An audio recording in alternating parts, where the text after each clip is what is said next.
Coucou! Comme tu sais, sur cette chaîne, on va beaucoup parler de multipotentialité et aujourd'hui, je vais te faire une petite vidéo qui explique ce que c'est qu'être multipote. Multipote, c'est un mot qui a été créé sur le groupe Multipotentialité Pourquoi Choisir, qui n'existe plus et qui avait été créé par Laure Brignon. Et j'aime beaucoup ce mot parce qu'il mélange multi et pote. Et quand tu es un peu différent, tu as souvent été seule toute ta vie. Et le côté ami et relation, c'est vachement important. Donc j'utilise souvent le mot multipote, mais en bon multipotentiel, on n'est jamais d'accord sur aucun mot pour nous définir. Donc on utilise aussi scanner, multipotentiel, slasher et plein d'autres mots en long, en large et en travers. Donc moi j'aime bien le mot multipote. Du coup je vais t'expliquer ce qu'est la multipotentialité avec le mot multipote. Le premier mot qui est important dans multipote avec la lettre M, c'est le mot multiple parce que on a plein de centres d'intérêt, on a plein de compétences et on est surtout vachement doué dans le multitasking, le fait de faire plein de choses en même temps.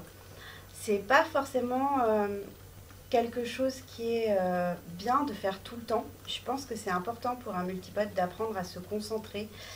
Et ça doit être un apprentissage parce que justement, naturellement, on a tendance à faire plein de trucs en même temps. Et on en a vraiment besoin régulièrement de se mettre en mode multi et poulpe et multi-bras partout. Et on va faire un truc en écoutant de la musique, en regardant une vidéo, en écrivant un machin. Et puis en même temps, on fait cuire le repas du midi. Bon, souvent ça arrive qu'on le crame. Mais on va avoir besoin d'avoir ces moments où on fait tout en même temps. Et c'est quelque chose qu'il ne faut pas oublier et surtout qu'il faut embrasser de temps en temps. Se laisser en mode multi, se laisser faire parce que ça permet de laisser sortir les trucs. Mais je pense que c'est important aussi d'apprendre à se concentrer et à focus sur une tâche et à aller jusqu'au bout. Et ça, c'est un apprentissage. Autant le multitasking, c'est naturel pour nous, autant se concentrer sur une seule chose à la fois, ça demande à ce qu'on l'apprenne. Mais ça tombe bien, on adore apprendre. Le deuxième mot qui est super important dans la multipotentialité, c'est unique. Parce que souvent on se retrouve à être tout seul au milieu des autres avec notre fonctionnement. On ne se retrouve pas dans la façon dont on nous explique comment il faut fonctionner en société, comment il faut apprendre, comment il faut travailler. Et on a l'impression que nous, on n'y arrive pas et on se sent seul et abandonné là-dedans. Et on a du mal à trouver des gens qui nous ressemblent. Et en fait, c'est tout l'objet de cette chaîne aussi, c'est qu'on puisse se retrouver ensemble et se rendre compte qu'en fait, on est plein de petits poulpes partout qui sont en mode multi. Et c'est juste que il faut trouver les moyens de se retrouver. Et Internet, c'est un super moyen de se retrouver. Et quand on se retrouve en mode multi tous ensemble, c'est vachement cool et il se passe plein de choses chouettes. Donc oui, souvent on s'est senti seul toute notre vie.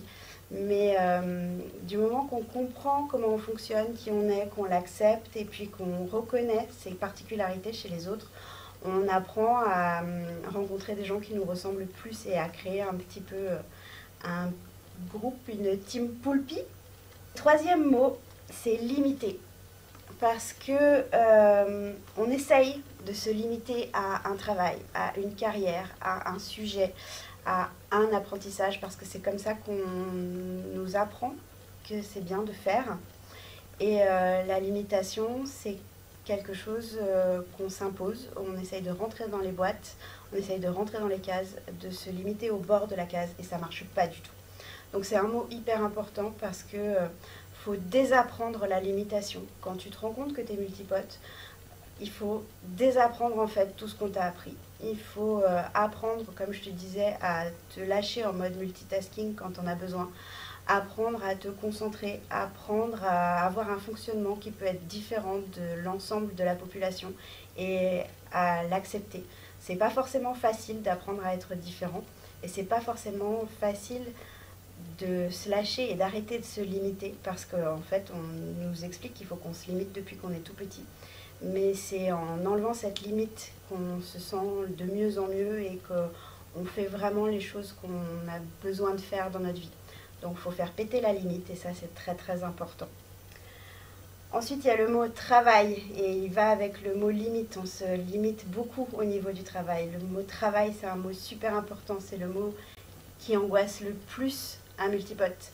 Quand on te demande, quand tu es tout petit, qu'est-ce que tu veux faire plus tard et que tous les autres ont une réponse et toi, tu n'en as pas parce que tu veux être pompier, infirmière, clown, boulanger, tu veux faire plein de trucs en même temps et tu n'as pas envie de te limiter. Et du coup, on te demande de choisir et toi, ça te paraît complètement inconcevable. Ça commence tout petit et ça continue ensuite. On te demande de choisir une filière, on te demande de choisir une thématique et ensuite on te demande de choisir un travail et en te donnant l'impression que tu dois rester dans ce travail jusqu'à la fin de tes jours alors que toi tu as l'impression que ça va te bouffer, que tu as besoin de changement et que ça fait partie de ta vie. Et la bonne nouvelle, c'est que bah oui, tu as besoin de changement, ça fait partie de ta vie et tu peux te créer une vie de changement qui te convienne. Et tu n'es pas obligé de te limiter à un travail. De toute façon, aujourd'hui, le travail se limite de moins en moins. C'est comme ça justement que le mot slasher a été inventé. Parce que les gens se sont trouvés dans l'obligation de slasher, c'est-à-dire d'être secrétaire, slash serveuse, slash je sais pas quoi, enfin bref.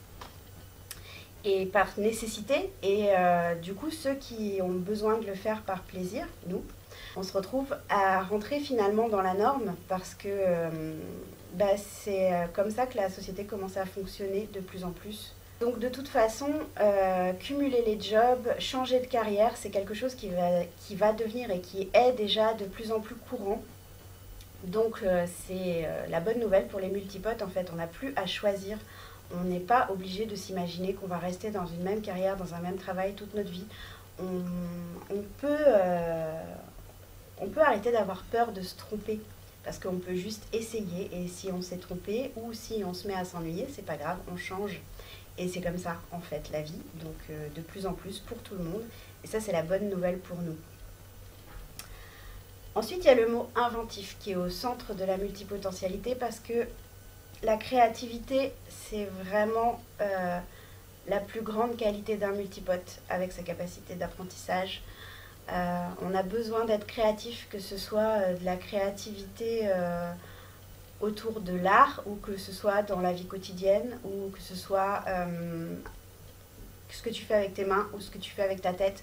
Toujours est-il qu'on a besoin de créer tout le temps. Quel que soit le sujet qui nous intéresse en ce moment, on a besoin de créer. Être inventif, être créatif, c'est la base du multipote. On prend en fait tous les sujets qui nous intéressent et on butine dans chaque sujet et on crée quelque chose de nouveau avec. Et c'est ça qui est chouette quand on est multipote.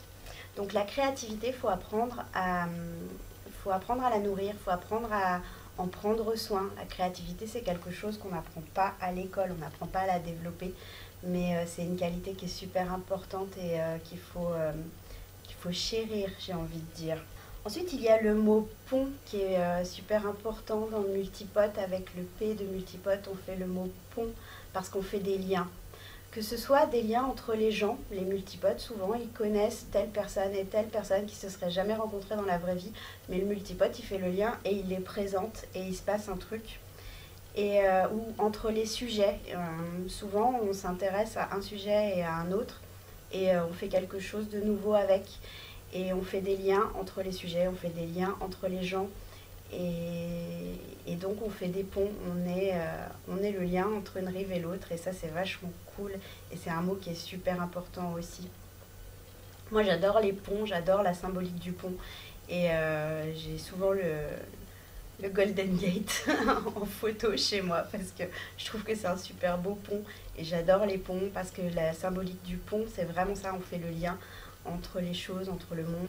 Donc être un pont et faire des liens entre différentes activités et différentes personnes, ça permet aussi de sortir, de penser out of the box, en dehors de la boîte et du coup d'innover, de créer, que ce soit des liens entre les gens, des liens entre les matières, des liens entre différents styles de boulot, des liens entre différents styles d'art, de cuisine, peu importe ce qui t'intéresse dans la vie. Tu fais des ponts, tu fais des liens, regarde les liens que tu fais si tu es un multipote et tu verras que toi aussi tu as le pont en toi. Ensuite, il y a un mot aussi qui est vachement important, c'est obstiné. On est des têtes de mule et heureusement en fait, c'est une qualité. Parce que quand on a une idée dans la tête, on l'a pas au mich. Et du coup, si on a envie d'apprendre quelque chose, on va aller l'apprendre. Si on a envie de faire un boulot, on va le faire. Et même si les gens nous disent mais non, c'est débile, c'est dingue, on va avoir ce truc de recul normal quand on te dit non, fais pas ça, c'est n'importe quoi. Mais on va finir toujours par trouver un moyen de le faire. On est vraiment têtu et c'est ce qui nous permet en fait de réussir à faire ce qu'on a besoin de faire, peu importe ce que disent les autres, peu importe comment fonctionne le monde. Si on a besoin de créer un truc, eh ben on va le créer et c'est tant mieux.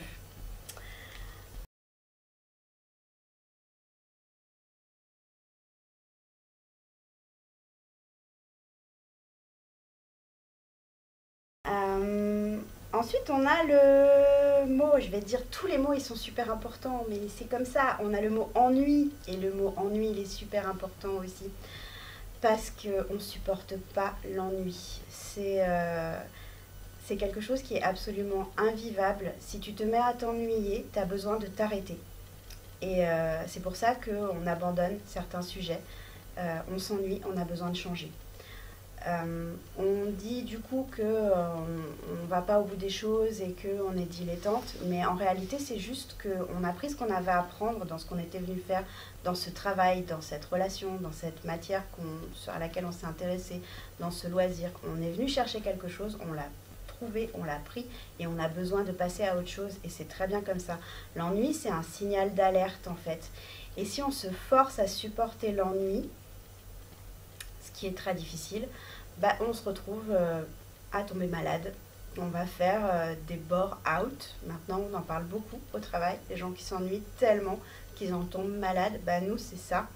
Dès qu'on s'oblige à faire quelque chose, on s'oblige à aller au bout d'un diplôme, ou on s'oblige à rester dans un travail qui ne nous convient plus, on va se sentir tellement mal que ça peut vraiment aller jusqu'à la maladie. Donc si tu ressens de l'ennui, de toute façon, prends le signal d'alarme comme il est et arrête-toi et passe à autre chose. Trouve un moyen de passer à autre chose. C'est toujours possible et c'est vachement important. L'ennui, c'est vraiment un signal d'alarme. Donc si tu t'ennuies, t'arrêtes. De toute façon, si tu es multipote, tu as remarqué que quand les gens parlent d'ennui, toi, ça te parle pas. Tu t'ennuies si on t'oblige à faire un truc qui t'intéresse plus. Mais en général, même si on te pose tout seul dans une pièce, tu vas trouver de quoi t'occuper. Moi, je m'ennuie jamais et je connais pas un multipote qui s'ennuie quoi que ce soit qu'il soit en train de faire en fait. On va toujours trouver quelque chose, on est super curieux. Donc on adore apprendre, on va toujours trouver quelque chose à faire, même jouer avec un bout de ficelle, ça peut nous intéresser. On va toujours trouver quelque chose à faire. Vraiment quand on s'ennuie, c'est que on est sur quelque chose qu'il faut qu'on arrête. Donc voilà, l'ennui c'est un signal d'alarme qui est super important. Fais pas de bore out, ne fais pas de burn out, ne tombe pas malade. Si tu t'ennuies, change et accepte qu'il faut que tu changes, c'est vachement important. Et le dernier mot, bah justement, c'est sensible. On est des hypersensibles. Ça fait partie ça fait partie du reste des capacités, de la curiosité, de la capacité d'apprentissage. On a aussi nos sens qui sont hyper développés, nos émotions qui sont à fleur de peau. C'est super difficile d'apprendre à gérer ça, mais c'est aussi ce qui nous permet de ressentir tout très fort et du coup de créer, de s'intéresser à plein de trucs. Donc l'hypersensibilité, ça s'apprend. Gérer sa sensibilité, ça s'apprend. C'est pas évident tous les jours, mais c'est comme apprendre à se concentrer. C'est quelque chose qui se fait un petit pas après l'autre et c'est une recherche d'équilibre dans notre vie.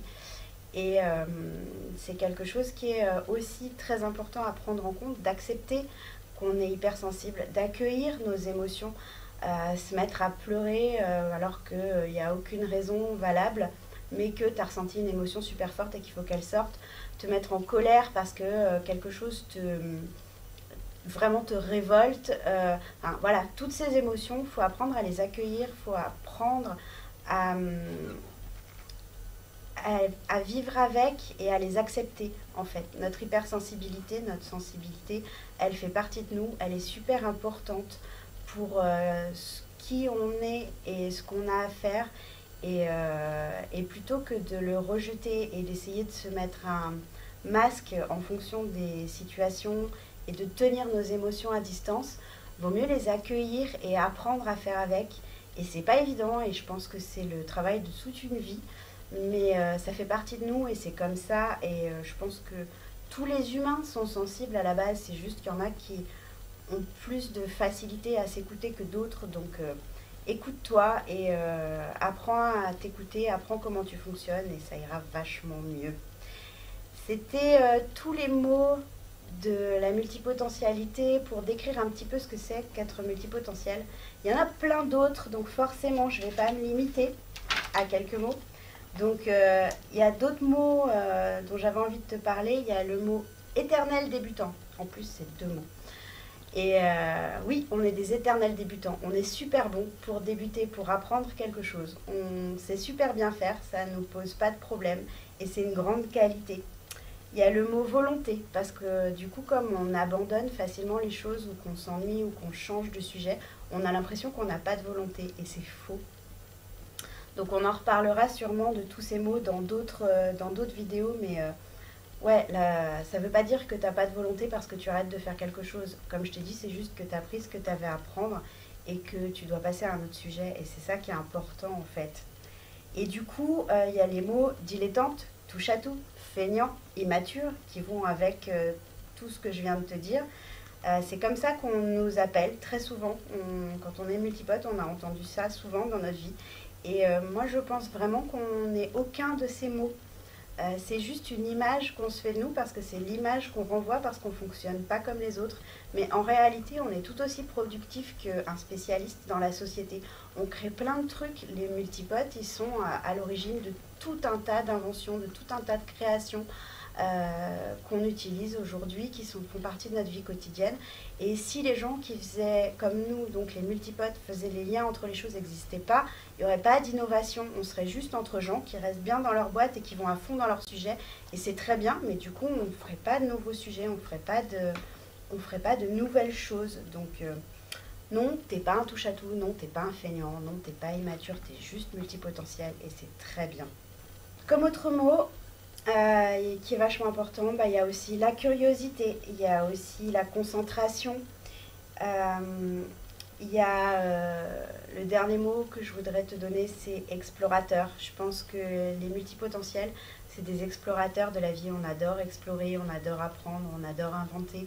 Et ça, c'est super cool. Embrasse ton côté Indiana Jones et ça va bien se passer. De toute façon, on en reparlera dans d'autres vidéos. J'espère que le petit tour qu'on vient de faire t'a déjà éclairé sur ce que c'est qu'être multipote.